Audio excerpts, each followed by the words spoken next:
doon din si Jello na ano eh. Ano ba yun? Ano ba yun? I-share na yan. Kwentong bago. Oo, ano ba yun? Meron kasi, nag-shoot po kasi kami for a magazine, Expedition Magazine. Tapos yung part kasi ng shoot, may mga kabayo. Sasakay sa kabayo. Okay. So, nung Hindi ba camel sa Dubai? meron May din, kabayo pero din, Meron din, pero yung sa shoot parang mas gusto nila kabayo. Oo. So, nung inassist na ako paupo dun sa likod ng kabayo, parang yung naupuan ko ata yung buto sa may, yung sa likod. sa may puwet. Oo. Sensitive part ng Tapos ano. parang pagkaupo ko, gano'n. Tinilapon ka. Di ba lapo na Buti nakatalon siya, hindi siya nasipa. Tapos nag-roll pa ako, nakala mo abot pa nung sipa. Pero in case, Action di ba? star. Yeah. Action star.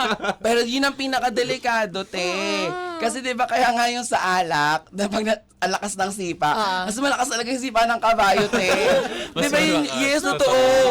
Mapipilayan ka talaga, te, sa kabayo. Kaya di ba pag sa Baguio, talagang yung sinasabi na, ingat po sa pagkakamali sa ganyan. Kasi pag nag-wild, sa'yo, parang, di ba matapang naman ang mga horses, pero hindi kinaya yung bigat mo siguro that time, in fairness. Maling buto. Totoo, yan. O, di ba, nire-refresh natin ang lahat ng mga alaala ninyo. Ikaw, Nate.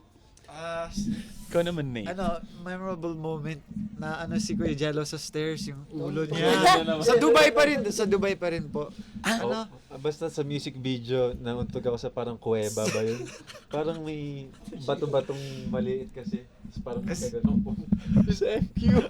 Sakit. Wow, sa stairs. Suki ka, Jello, sa mga ganyan. Matangkad daw kasi. Iba Sa naman kuweba daw. eh. Kawawa naman daw siya.